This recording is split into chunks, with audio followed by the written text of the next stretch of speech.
I've represented hundreds of individuals who were former residents at these facilities and who are current residents, and that includes Greenhill School, Naysville Youth Camp, Maple Lane School, Echo Glen, there's Canyon View Group Home, so there's a bunch of these homes, and there's hundreds, if not thousands of former residents, including current residents who were there, who experienced some form of sexual abuse or physical abuse perpetrated by either staff members or by other residents. And so we've been working on these cases trying to bring justice to people who have been victimized in a situation when they're supposed to be rehabilitated but are not getting the services that they deserve.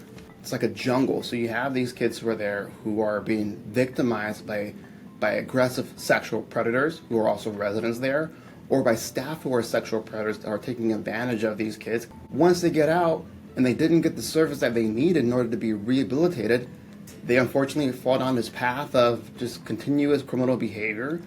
And it could also just be from them wanting to cope with what they're dealing with their emotional struggles. And so they get into alcohol abuse, they get into drug abuse, they start hanging around the wrong crowd again, and oftentimes they also then reenact what happened to them.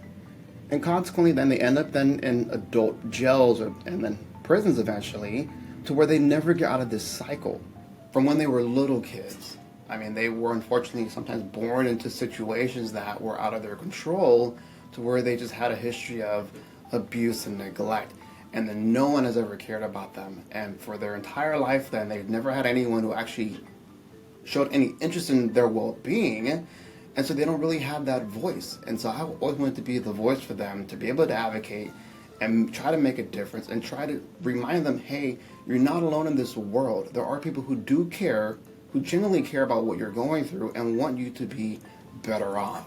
It is never too late to come forward, to speak up and try to get justice. No matter how many years have passed since the abuse, whether it's been 10 years or whether it's been 50 years. Washington State has a very favorable law that encourages victims of sexual abuse to come forward.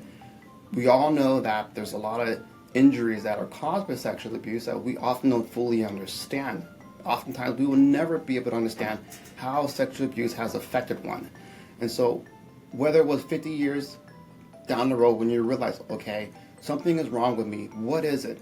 Am I using drugs or alcohol, or am I dealing with depression, anxiety, hypervigilance, or even sexual identity issues because I was abused?